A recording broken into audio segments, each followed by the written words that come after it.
Voilà, merci beaucoup Mathieu Gallard d'être avec nous. Vous remplacez au pied levé votre directeur général délégué Brice Teinturier. Il est retenu par des contraintes familiales. On pense fort à lui. Merci beaucoup pour nous présenter cette étude est très complexe aussi, mais très complète, qui a été menée par Transdev et Ipsos sur cette question essentielle. Elle sera au cœur de nos débats sur ces 2 journées, les mobilités régionales. C'est à vous. Oui, tout à fait, merci beaucoup. Bon, je mesure l'ampleur de votre déception à l'idée de ne pas voir Brice vous présenter ces résultats, mais je vais faire de mon mieux pour vous présenter la deuxième vague de ce dispositif de grande ampleur sur les mobilités en région. Deuxième vague parce que nous avions réalisé une première vague en 2019, donc cette seconde vague nous permet notamment de mesurer l'impact sur les perceptions et les pratiques des Français en matière de mobilité, mais de tous les événements qui se sont déroulés depuis, et il y en a eu de nombreux, le Covid et les confinements, la crise de l'inflation, la montée progressive des préoccupations écologiques et environnementales dans la population, et puis un dispositif de grande ampleur parce que nous avons interviewé un échantillon représentatif de 11 000 personnes, ce qui permet de mener des analyses extrêmement approfondies par niveaux territoriaux, par catégories socio-démographiques, par catégories politiques potentiellement, et puis évidemment parce que ça nous permet de pouvoir regarder les résultats très précisément dans chacune de vos régions. Donc les résultats, tout d'abord, on s'est intéressé aux perceptions des Français sur leur mobilité du quotidien. Le premier élément qu'on voit, c'est qu'en termes de temps passé dans les mobilités au quotidien, les Français sont globalement plutôt satisfaits. 68% d'entre eux se montrent satisfaits. C'est toutefois en recul par rapport à ce qu'on mesurait il y a 4 ans, puisqu'à l'époque, ils étaient 75% à être satisfaits. Et pourtant, c'est un paradoxe, les temps passés dans les transports au quotidien ont légèrement reculé depuis 2019. Donc c'est un premier paradoxe qui est intéressant à noter. Le deuxième grand sujet qui structure le rapport des Français à leur mobilité du quotidien, c'est évidemment la question budgétaire, question éminemment sensible en cette période, comme vous le savez tous. On a une satisfaction qui reste majoritaire, mais ça n'est pas une majorité écrasante, 57% de satisfaits, avec là encore un certain recul par rapport à ce qu'on avait mesuré en 2019. Et pour autant, dans le même temps, le budget mensuel consacré au transport a lui aussi reculé. Comme vous le voyez, il est désormais de 170 € par mois en moyenne. On a eu un recul de plus de 30 € par mois par rapport à 2019.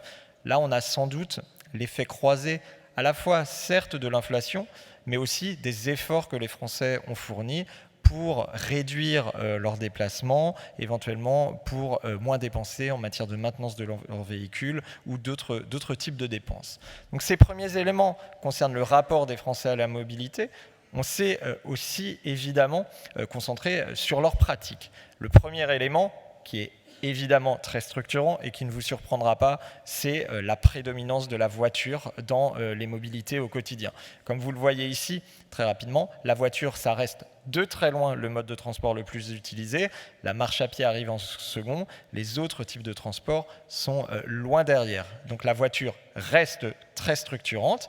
Elle l'est notamment dans certaines catégories de la population, mais malgré tout, elle l'est chez quasiment tout le monde. Comme vous pouvez le voir, on a 97% des personnes qui ont 65 ans et plus et qui vivent dans les territoires ruraux qui utilisent la voiture pour leur déplacement du quotidien.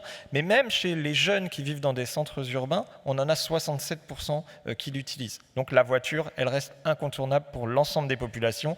Et on a même 21% des Français qui n'utilisent que la voiture pour leur déplacement du quotidien. Ils n'utilisent aucun autre type de transport, avec des différences régionales qui sont intéressantes, mais essentiellement liées au degré d'urbanité des différentes régions. Néanmoins, j'imagine que vous avez entendu les propos récents du président de la République qui rappelaient l'amour des Français pour leur voiture. On voit que les choses sont un peu plus ambivalentes. C'est vrai qu'aux yeux des personnes qui utilisent leur voiture pour leur déplacement du quotidien, la voiture, ça reste un synonyme de rapidité, ça reste un synonyme de faible niveau de contrainte et ça reste un synonyme de plaisir. Tout ça, c'est vrai et ça reste structurant. Mais il y a aussi des aspects beaucoup plus négatifs qui sont en forte hausse. Il y a une grande majorité d'automobilistes, 86%, qui nous disent qu'aujourd'hui, ça devient vraiment trop cher de se déplacer en voiture. Il y en a une très forte majorité qui nous dit que la voiture, ça crée trop de nuisances et aussi qui nous disent qu'il va falloir réduire la place de la voiture pour faire face au réchauffement climatique. Donc on voit qu'on est dans un univers, dans un pays dans lequel, certes, la voiture reste incontournable, mais dans laquelle il y a aussi l'envie, malgré tout, de passer à d'autres types de moyens de transport au quotidien. Et quand on regarde dans le détail, on voit qu'effectivement, par rapport à l'enquête de 2019, il y a des évolutions qui sont intéressantes. Le vélo, notamment, arrive désormais en 3e place des modes de transport les plus utilisés. Il gagne 4 points, ce qui, sur une enquête de 11 000 personnes, est extrêmement significatif. Donc il y a une véritable hausse du vélo. Certes, le vélo reste beaucoup plus utilisé par les jeunes, beaucoup plus utilisé dans les centres urbains, mais désormais, même chez les seniors, même dans les zones rurales ou périurbaines, ça n'est plus un mode de transport marginal. Il a émergé partout. Et ce qu'on constate aussi, c'est un recul des transports collectifs, des transports en commun, notamment du bus et du car. Et ce qu'on voit dans cette enquête, c'est quand même qu'il y a davantage un report justement des utilisateurs des transports en commun vers le vélo, plutôt qu'un report des automobilistes vers le vélo. Donc ça, c'est un aspect important et aussi extrêmement structurant de cette enquête.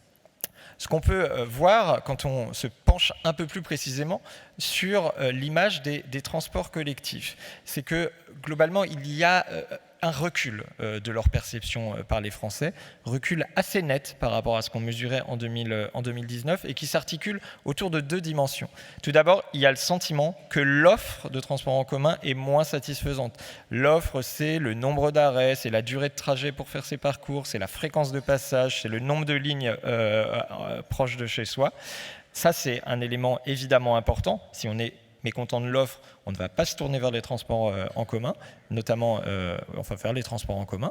Et puis le deuxième élément extrêmement important et qui explique le recul de l'utilisation des transports en commun et notamment du bus et du car, c'est le sentiment qu'on y est de moins en moins en sécurité. Alors que, paradoxalement, on a des études qui nous montrent que les chiffres objectifs, les données objectives montrent qu'on est de plus en plus en sécurité, qu'il y a de moins en moins de violences, d'agressions, d'incivilités dans les transports en commun. Mais c'est vrai qu'on est dans un contexte avec de nombreux faits divers, avec évidemment les émeutes qu'on a connues en juin et en juillet, qui font que les transports collectifs souffrent de ce contexte général en termes d'image.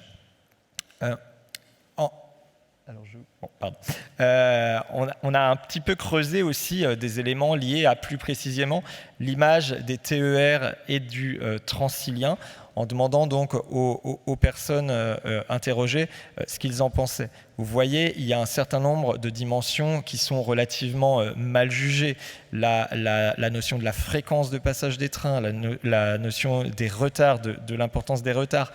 Mais un des éléments aussi qui explique encore la faiblesse de l'utilisation du train, c'est qu'on est dans un imaginaire social dans lequel le train, et même le train TER ou Transilien, ça reste avant tout associé à des déplacements sur des longues distances. Et ça, c'est vrai évidemment massivement dans les zones rurales, mais ça l'est aussi dans le périurbain, dans les couronnes des villes, voire même dans les agglomérations.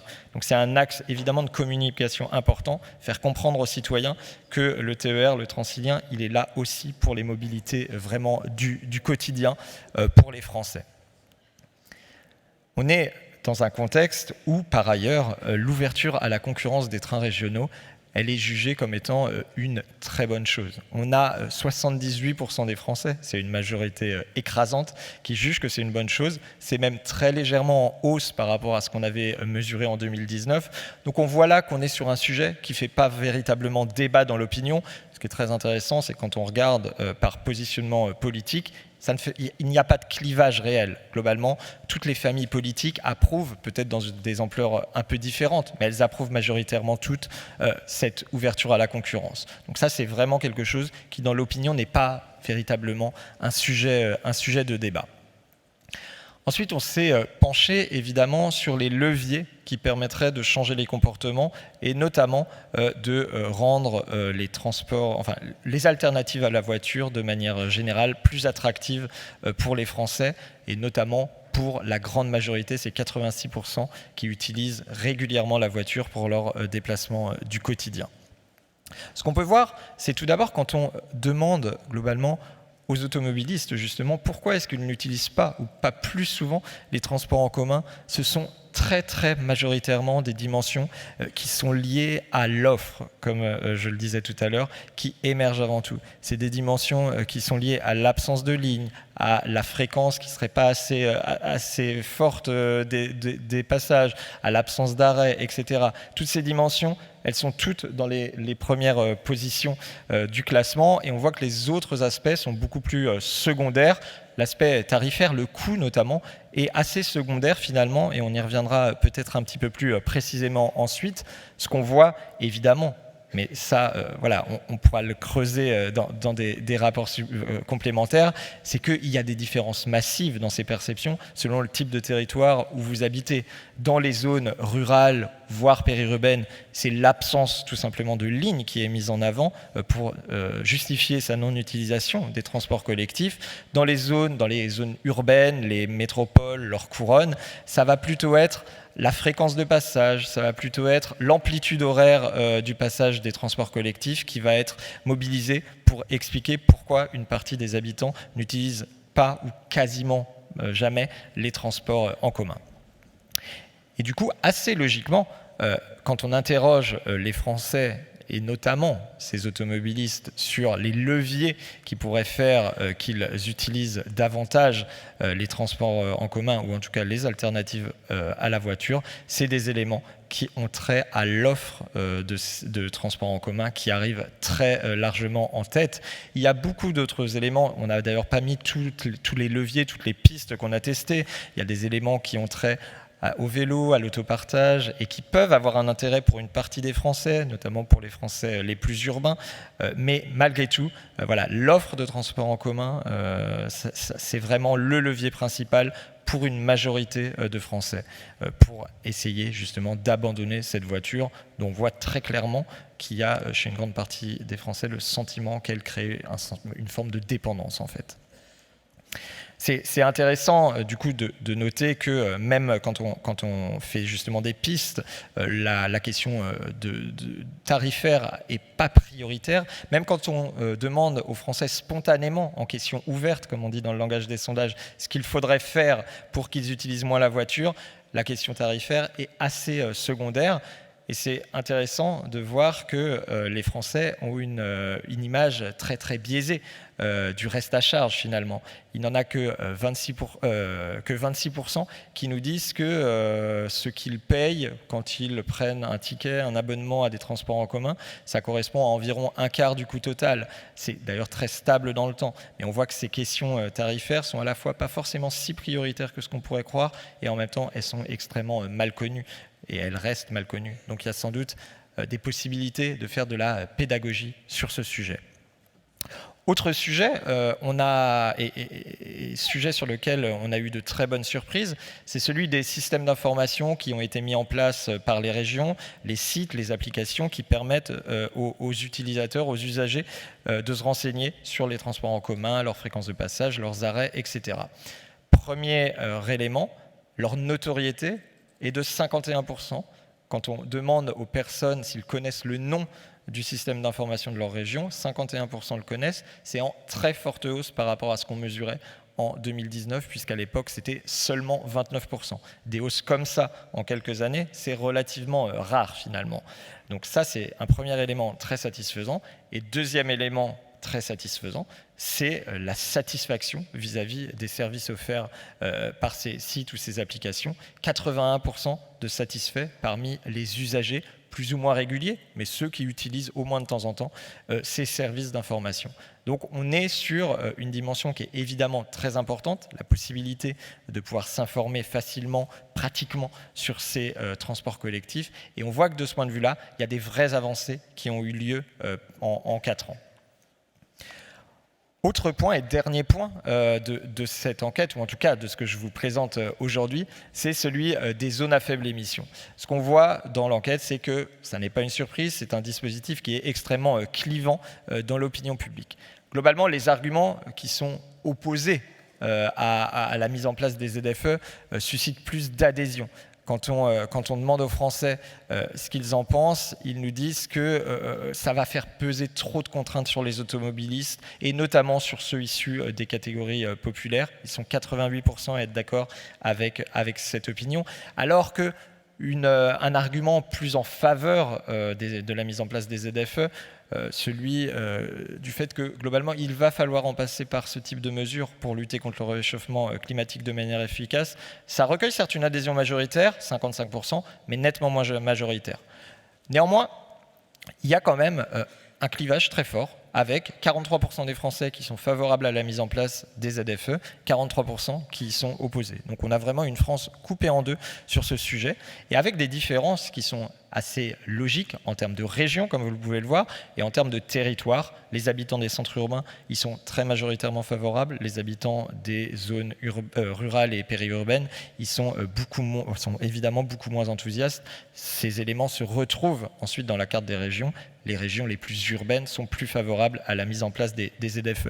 Mais ce qui est certain, et si on revient à cette slide-ci, c'est qu'une condition véritablement d'acceptation de la mise en place des ZFE pour 81% des Français, c'est la mise en place de modes de transport alternatifs à la voiture, quels qu'ils soient, transport en commun, mise en place de pistes cyclables pour les vélos, etc., justement pour faire en sorte que ce sentiment d'injustice sociale, de manque total de praticité soit véritablement résorbé. Donc on voit que les ZFE, ça clive. Il n'y a pas une majorité qui est opposée pour autant, mais qu'il y a des conditions d'acceptabilité qui sont réelles. Voilà globalement ce que je pouvais vous dire sur les résultats de cette grande enquête. Donc tout ça pour vous dire que c'est une enquête qui est extrêmement riche. Et là, je vous ai présenté seulement une petite proportion des questions qu'on a posées. On a abordé beaucoup plus de sujets, beaucoup plus de dimensions du rapport des Français aux mobilités du quotidien, de leurs pratiques et surtout de ce qu'ils seraient prêts à faire et pas prêts à faire pour changer à l'avenir. On va travailler avec Transdev sur des rapports au niveau régionaux qui permettront d'avoir ces données et bien plus d'autres dans chacune de vos régions. Donc ça va être extrêmement riche, extrêmement intéressant. Et on pourra faire, que ce soit au niveau national ou au niveau régional, des analyses supplémentaires sur beaucoup d'aspects, des aspects qui peuvent être sociétaux, qui peuvent être politiques, qui peuvent être attitudinaux. Donc voilà, c'est une enquête extrêmement riche et qui est extrêmement intéressante et très opérationnelle pour vous, je pense. Voilà ce que je pouvais dire dessus. Merci beaucoup Mathieu Gallard. Juste une petite question. Cette étude, elle est en ligne, on peut y accéder facilement ou il faut s'adresser à vos services ? Eh bien justement, elle est disponible, je pense, chez Transdev, et surtout, nous avons un QR code qui permet de Alors, il n'apparaît pas à l'écran, il est sur l'écran de contrôle. Premier rapport, en attendant des rapports complémentaires plus riches, et voilà, notamment les rapports régionalisés. Il est à l'écran. Bien, merci beaucoup Mathieu pour ces études qui vont nourrir...